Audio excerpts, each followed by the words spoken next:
Olá, sejam bem-vindos a mais uma aula de Direito Empresarial, tá? Vamos hoje conversar a respeito de um tema rápido, né? Não tão complexo assim do direito empresarial, mas que vai nos ajudar a compreender a matéria como um todo, tá certo? Então vamos basicamente e de maneira rápida comentar a respeito das fontes, vamos falar das fontes e características marcantes, né, essenciais do direito empresarial, tá ok? Então vamos iniciar rapidamente pelas fontes do direito empresarial, tá? Então, fontes, como vocês já são acostumados a estudarem basicamente quase toda a matéria do direito, né? Principalmente aí vocês viram da faculdade, então, até agora no sétimo, vocês sabem então que fontes é basicamente o termo nascedouro, né? De onde vem, de onde surge as normas de direito empresarial. Então, basicamente, as fontes do direito empresarial, eles vão ser divididas em duas fontes. Nós temos as fontes primárias e as fontes secundárias. Vamos começar a falar das fontes primárias do direito empresarial. Professor, primárias por quê? Porque inicialmente são as fontes, ou seja, são os locais de onde vai decorrer diretamente as normas empresariais, as normas de direito empresarial. Então, como fontes primárias do direito empresarial, nós vamos ter basicamente leis, né? Então, a lei, ela é a fonte primária do direito empresarial. Então, a primeira fonte primária que nós temos é a Constituição Federal, né? Primeira fonte primária que nós vamos ter é a Constituição Federal, nossa Constituição de 88, tá? Por quê? Porque as normas de direito empresarial devem respeitar os ditames, certo, da Constituição Federal. Então, as normas empresariais devem ser interpretadas à luz da Constituição Federal de 88, certo? Logo após a Constituição Federal de 88, nós temos o Código Civil. O Código Civil de 2002. E como eu já falei para vocês, muitas das normas que se encontram espalhadas pelo Código Civil são normas de direito privado. Então, por serem normas de direito privado, elas vão ser aplicadas também igualmente a algumas matérias, a alguns institutos do direito empresarial, né? Princípios do direito privado que se encontram espalhados dentro do Código Civil são também aqui aplicados no direito empresarial, até porque a gente sabe, estamos diante de um ramo do direito privado, tá certo? A terceira fonte é o Código Comercial de 1850. É o Código Comercial de 1850. Então, como a gente sabe, o nosso Código Comercial de 1850 ele continua ainda em vigor, certo? A parte 2 dele, que fala do comércio marítimo, não foi revogado. A parte 1 foi revogada pelo Código Civil de 2002. A parte 3, que falava das quebras, foi revogada há muito tempo atrás. Mas a parte do título 2, que é do comércio marítimo, ele continua em vigor. Então, por conta disso, ele também vai ser usado como uma fonte primária do direito empresarial, certo? E, por fim, nós temos leis extravagantes. Nós temos, então, uma legislação extravagante que se encontra amplamente espraiada, né, pelo ordenamento jurídico brasileiro, né? Então, lei de registro público de empresas mercantis, lei de SA e tal. Então, essas legislações são as fontes primárias do direito empresarial. Então, se amanhã o legislador ele vai criar uma nova lei empresarial, né, uma lei que tem impacto dentro do direito empresarial, o que ele vai fazer? Ele vai justamente, então, analisar inicialmente essas fontes primárias. E além das fontes primárias, nós temos as fontes secundárias. Elas vão ajudar na criação do direito empresarial, bem como em sua interpretação. E a primeira fonte secundária que nós temos, que nós vamos conversar, é a respeito da analogia, né? Primeira fonte secundária, a analogia. Só que lembre-se que a analogia ela vai entrar aqui principalmente como um processo integrativo, quando houver, por exemplo, lacunas na lei, ou quando houver, por exemplo, antinomia entre normas empresariais, quais normas aplicar, mas principalmente há uma lacuna na lei. Estamos diante de um caso onde não se encontra devidamente regularizado aquele caso concreto dentro de uma lei. Então, o que a gente vai fazer? A gente vai pegar a analogia e nós vamos usá-lo como processo integrativo. Vocês aprenderam isso lá nas aulas de introdução às normas do direito brasileiro, né? Na LINDB. Então, como processo integrativo para suprir essas lacunas na lei, certo? Segunda fonte secundária do direito empresarial, nós temos aqui os costumes.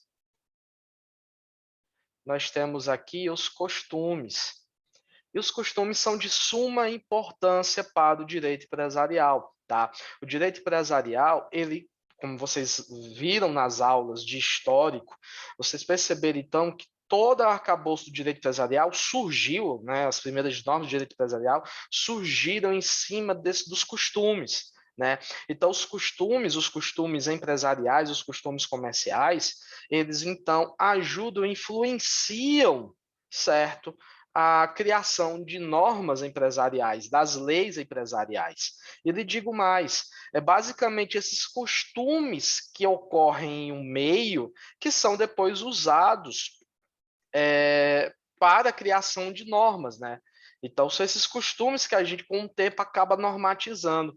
E esses costumes, eles são aplicados aqui para o direito empresarial. Por quê, professor? Porque, basicamente, a gente ainda pode utilizar esses costumes e dar força a esses costumes. O artigo 8º da Lei de Registro Público de Empresas Mercantis, ele permite que eu faça o assentamento, que é o arquivamento de usos e práticas mercantis em contratos na formação de sociedades, de tão importante que os costumes comerciais são para o direito empresarial. Então, o que acontece? Você tem que lembrar que o comércio é dinâmico. Então, como o comércio é dinâmico, se alguma norma empresarial ela estiver atrapalhando a dinâmica do comércio, o que vai acontecer? A gente vai priorizar, então, os costumes. Né?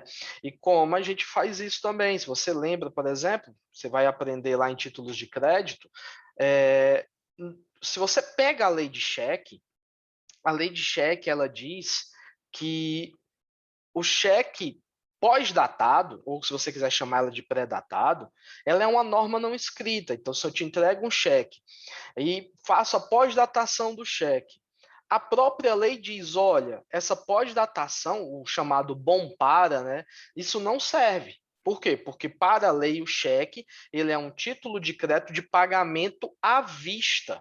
O único vencimento que existe no cheque é à vista, para a lei de cheque. Só que o costume brasileiro, o uso do comércio, né, o costume comercial é pegar e aceitar a pós-datação do cheque. Então, o que acontece? Esse costume, ele acabou, digamos que, de tão importante no meio comercial, ele acabou tendo ferramentas que ajudam a sua preservação. Então, tem uma súmula do STJ que fala que se por acaso não houver respeito, né, no cheque que foi conveniado ali, né, houve a convenção entre as partes e ele seria pós-datado, se eu não respeitar aquela pós-datação, o que vai acontecer? Eu vou, né, por não ter respeitado a pós-datação do cheque, eu vou pagar danos materiais ou possivelmente alguns danos morais para o emissor do cheque. Né? Então, é um costume que vai de encontro à lei. Lembre-se, a lei de cheque ela diz, olha, cheque é pagamento à vista. É tanto que se você pode datar um cheque e eu for no banco e tiver aquele dinheiro, aquele crédito na sua conta, o banco vai me pagar. Mas que eu vou abrir a brecha para você entrar com uma ação de danos morais, de lucros cessantes, danos materiais, eu vou, entendeu? Por quê? Porque a gente pegou a súmula, pegou, digamos que esse costume do comércio e usou precedentes judiciais para respeitar a boa-fé entre os contratantes na utilização daquele cheque, beleza? Então, cuidado com os costumes, eles são bastante importantes para o direito empresarial, tá certo? E vamos anotar, lembre-se, o artigo 8º da Lei de Registro Público de Empresas Mercantis, o artigo 8º da Lei de Registro Público de Empresas Mercantis, Lei 8934 de 94, Lei 8934 de 94, ele permite, então, que os costumes empresariais, que as práticas mercantis, os usos e práticas mercantis sejam assentados. Usos e práticas mercantis assentados, ou em outras palavras, arquivados, né? Quando ele fala em assentamento, ele está falando em arquivamento. Quando ele está falando em assentamento, ele está falando em arquivamento. Tudo certo? Qualquer dúvida, deixa aí um comentário aí, tá? Os meus alunos pedem, Thiago, o senhor dá a aula, mas o senhor não pede o like, então deixa o like aí também, tá? Mas qualquer dúvida, deixa o comentário, assim que eu ver o comentário estiver disponível, tira a tua dúvida, tá? Sobre a aula, beleza? Então, analogia, costumes. Professor, qual é a terceira fonte secundária do direito empresarial? Nós temos os princípios gerais do direito. Nós temos os princípios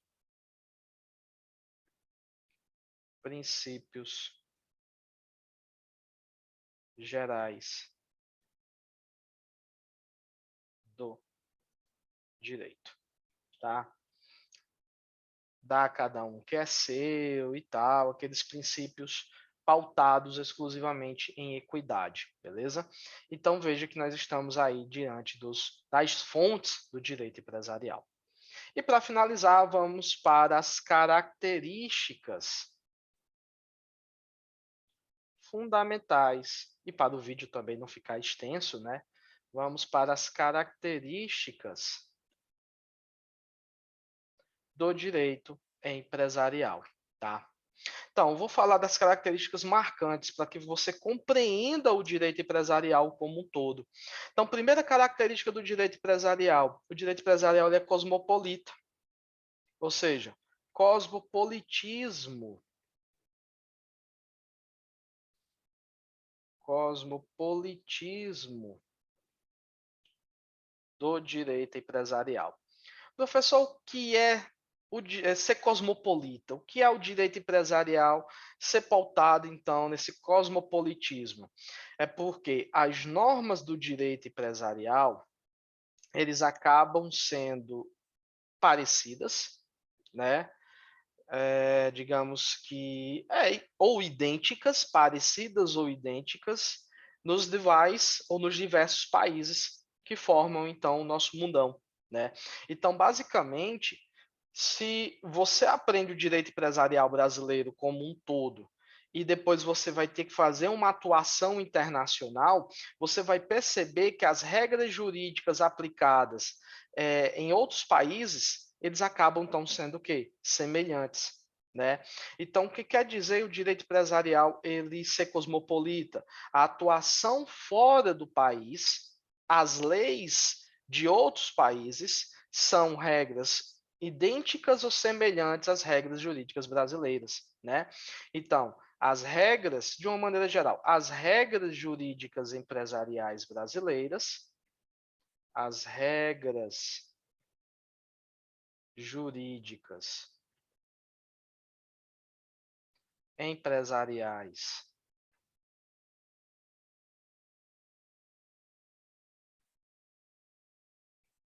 brasileiras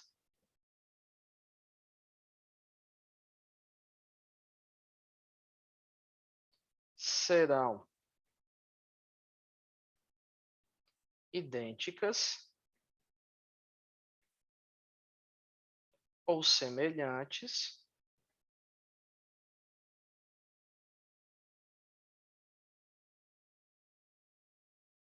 às normas internacionais.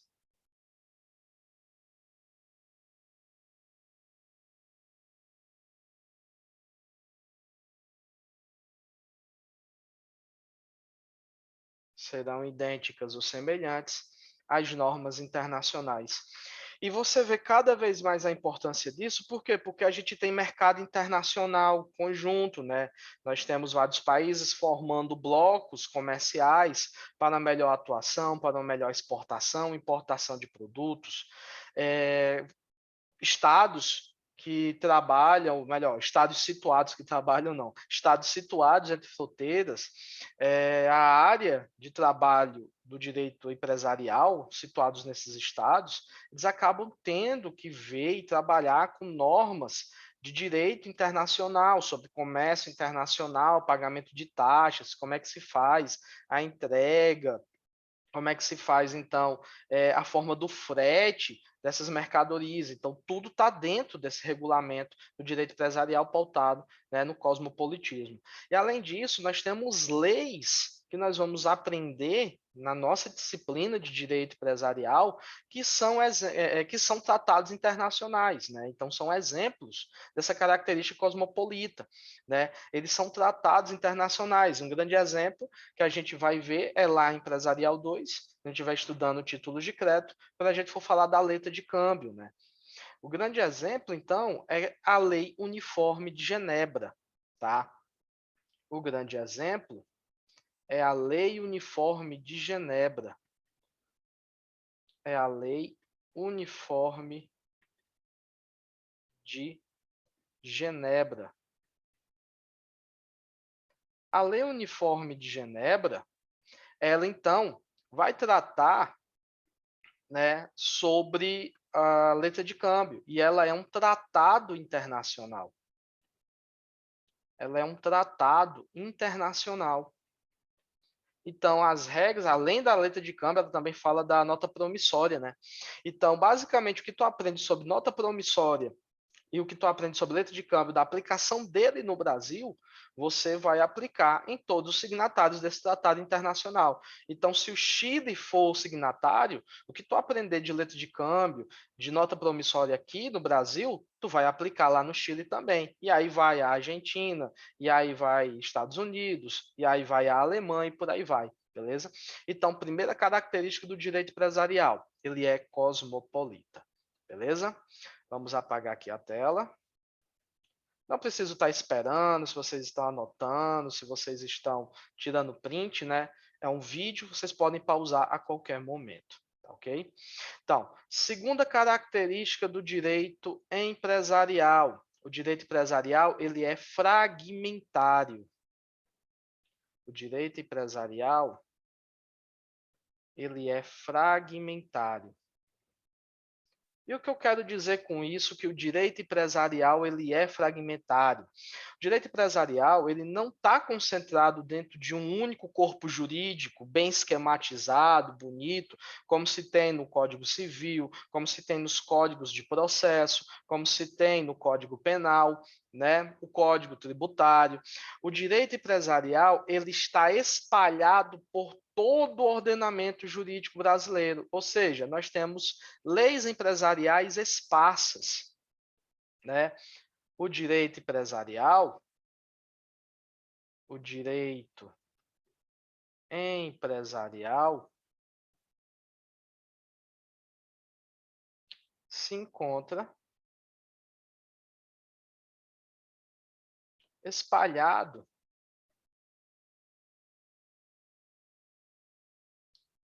por todo o ordenamento jurídico brasileiro. Então a gente acaba tendo leis esparsas, né? Ou seja, eu tenho conteúdos do direito empresarial, eu tenho institutos do direito empresarial, que eles acabam tendo identidade própria. E geralmente você acha que então ali é uma matéria distinta da outra, né? Que não parte tudo do mesmo tronco do direito empresarial, é tudo regido pelo direito empresarial. Então, por exemplo, a gente aqui está estudando direito de empresa. Direito de empresa tem seus princípios, tem suas regras, tem suas características, né? Já no próximo semestre, a gente vai estudar direito dos títulos de crédito, né? Direito cambiário. E o direito cambiário ele acaba tendo princípios próprios que eu não vou aplicar no direito de empresa, ele vai ter características próprias que eu não vou aplicar no direito de empresa. Lá em empresarial 3, a gente vai ter direito falimentar, né? Ele é próximo do direito de empresa, mas ele também vai ter características próprias, regras próprias, princípios próprios, né? É tanto que quando você vai comprar livros de direito empresarial, você encontra muito o quê? Essas nomenclaturas, né? Direito empresarial brasileiro, direito comercial brasileiro, direito cambiário, direito falimentar, direito de recuperação, direito de empresa, direito societário, né? Então, por conta dessa fragmentariedade do direito empresarial, né? Então, essa fragmentariedade vai fazer então com que essas leis empresariais, elas sejam esparsas e que a cada um acabe tendo suas características próprias, princípios próprios, que vão acabar se diferenciando entre um e o outro. Mas tudo é direito empresarial, né? Direito de empresa, então direito societário, direito cambiário, direito falimentar e por aí vai. Show? Terceira característica, o direito empresarial ele é informal. Então, o informalismo. O informalismo do direito empresarial.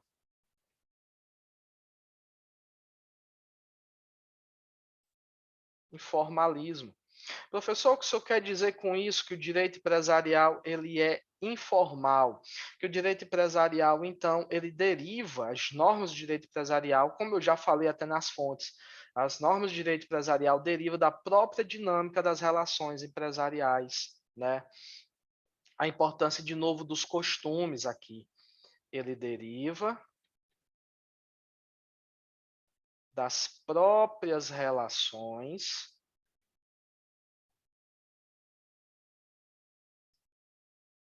ele deriva das próprias relações.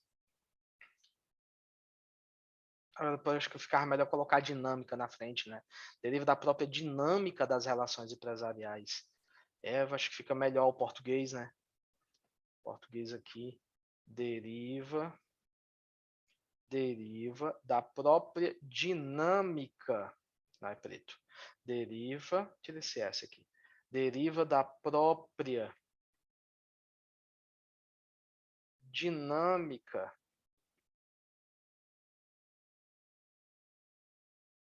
das relações empresariais. Deriva da própria dinâmica das relações empresariais. Beleza? Aqui entra, então, que eu falei muito a respeito do costume, que o costume é importante, que a gente prioriza esses costumes empresariais, esses costumes comerciais. Beleza? Quarta característica do direito empresarial. O direito empresarial ele é elástico. Elasticidade. Elasticidade. O que eu quero dizer com isso? Que o direito empresarial ele deve ser dinâmico. Ele deve sofrer mudanças constantes. Ele tem que acompanhar a dinâmica do próprio comércio. O comércio, então, ele é dinâmico. O comércio, então, dependendo de cada situação, de cada momento histórico, o comércio ele se adapta. Ele tem que se adaptar às vontades dos consumidores, ele tem que se adaptar às novas tecnologias. Então, o direito empresarial tem que acompanhar esse dinamismo, certo, do comércio. Então, para acompanhar e para não ser, digamos que, um entrave ao comércio, o direito empresarial tem que sofrer mudanças constantes, né? Infelizmente, a gente não vê muito isso por conta do nosso próprio legislador, que o nosso próprio legislador, então, demora. A forma legislativa brasileira ela é demorada, ela é muito maçante, né? Então, por conta disso, a gente não vê várias mudanças, mas é isso que tem que acontecer, tá? A gente tem que seguir a dinâmica do comércio. Então, se hoje o comércio se utiliza de inteligência artificial, se utiliza da internet das coisas, se a gente está vivendo a quarta revolução industrial, se a gente já tem outras formas de se pensar o que é uma sociedade, o direito empresarial tem que acompanhar isso. Uma grande vontade do comércio brasileiro qual era? Que eu pudesse ter uma sociedade unipessoal, formada por um único sócio. Isso agora foi autorizado. Ah, mas foi autorizado quando? Lá em 2019. E isso era algo que o comércio pedia, né? Os comerciantes, os empresários, pediam há muito tempo. Então, o que atrapalha é a forma realmente legislativa brasileira. A legislatura brasileira atrapalha muito, né? Mas o direito empresarial ele tem que ser elástico, né? Ele tem que sofrer essas mudanças constantes, ele tem que ser dinâmico, tá? Então, por que é elástico, professor? Porque sofre mudanças constantes. Sofre mudanças constantes. E, por fim, professor, qual a última característica do direito empresarial?